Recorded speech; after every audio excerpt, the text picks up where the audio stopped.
I have fond memories of the band. I have really good memories. And really the bad memories for me were more towards the end. But in general, I enjoyed the experience, and learnt a lot about myself during that time, and have looked back to those times in reference to where I am now a lot. And it's given me a platform on which I kind of base who I am and what I do now. I did have lots of friends at school, and I don't know, no one ever really used to ask why don't we see you after school. I got a job quite early as well, playing in a bar every Saturday night. I think I was about 12 and a half. And that really made me push me up to the next level, because I had an audience to play for every week. And then by the time I was 14, I got a job which was basically gigged on a Thursday night late as well, 8 o'clock till 12 at night, Thursday night, Friday night, Saturday night, Sunday afternoon, Sunday night. And that was part of a duo. It was a drums and keyboards duo, and we used to play for comedians and singers and stuff like that.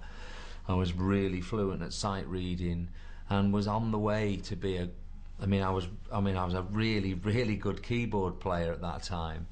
And until I joined the band, I thought that's where I was going to go. I thought I was going to be like some kind of pianist or keyboard player, or and of course I joined the band and really didn't touch a keyboard for about 8 years, and I do regret that, because I mean it's in my work now. I have to play keyboards a lot, and I always think if I hadn't have given this up, I mean I suck now when I play keyboards. It's so bad.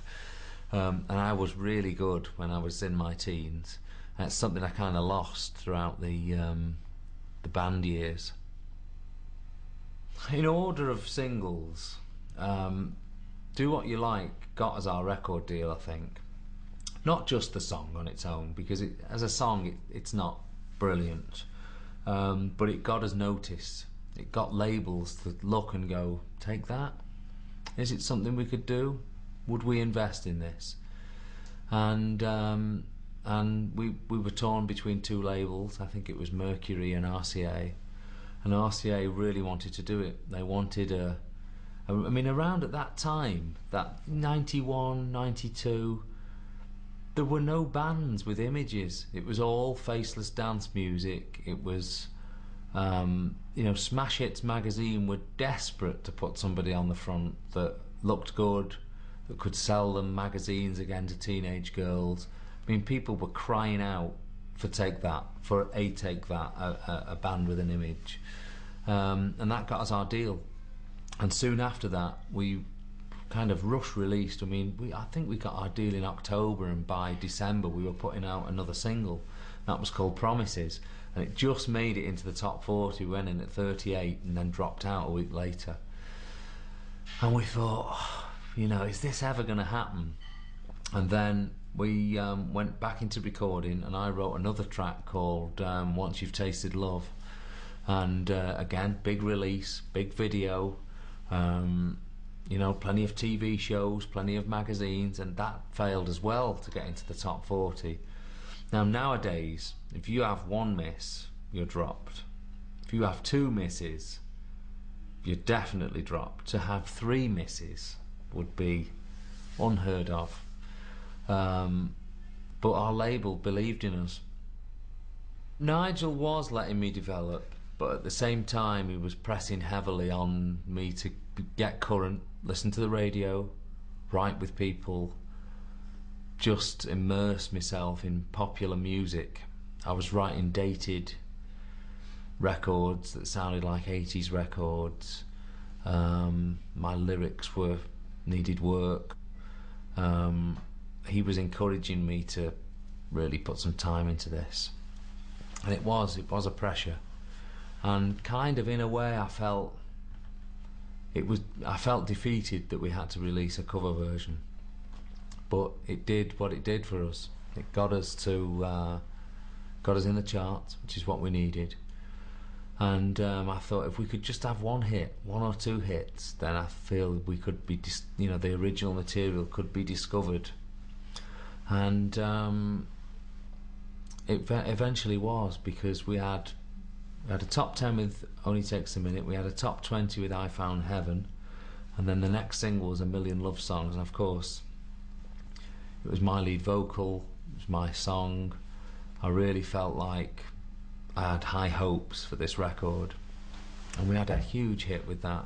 Stayed in the top 10 for 5 weeks, and I think at that point people were starting to go, okay, maybe there is something more to this band. And then I think a real key for our album, our first album, because until Million Love Songs we weren't really shifting albums, we were only selling singles. The album started to move up the charts with A Million Love Songs being played on the radio, and for the first time we'd started to see album sales. And then we had a fantastic remix of a song called Could It Be Magic, which was kind of like an afterthought on the record. We had done it, but the production was so bad on it, it was embarrassing. But one of the guys at the record company had got this remix done, which was unbelievable. It was like a Motown flavour.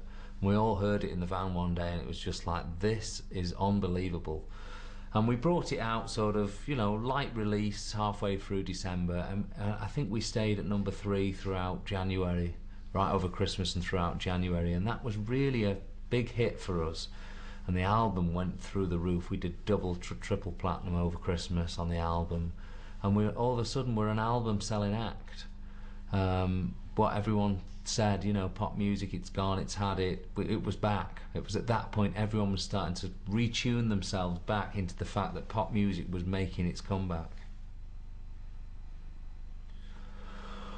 I think we all felt in control until about, I always time this by records, I don't know the years, about Pray. And Pray was out, I think we were number 1 for 4 weeks or something. Just something happened when we had our first number 1. Something all of a sudden struck a chord with me, which made me, it was like you're all of a sudden aware of what is actually happening here. You get home after a tour, and there's 150 girls outside your front drive. People have thrown stuff in your garden. Someone had tried to break into the back door. Your mum and dad had someone come round from the newspaper. You got answer phone messages from the News of the World. It suddenly started to become apparent that, okay, right, this is getting serious. And then you'd start thinking, oh, quick, Nigel, call me, I need to get away again. We need to go to Germany, I need to get away from this house. You sleep at night, someone throws something at the window, there's girls out there singing Could It Be Magic till 3 in the morning.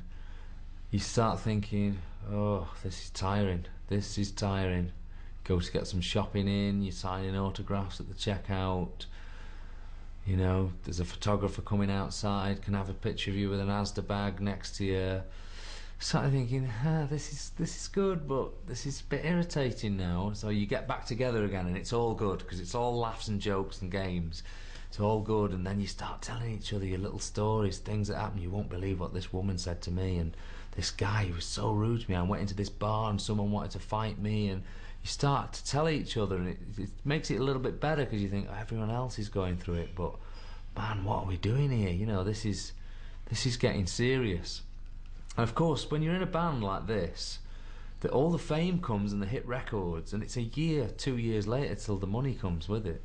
It's a year, 2 years later till you can have gates and security and cameras and being able to put that distance between you and people who want to stalk you and try and be a part of your life constantly.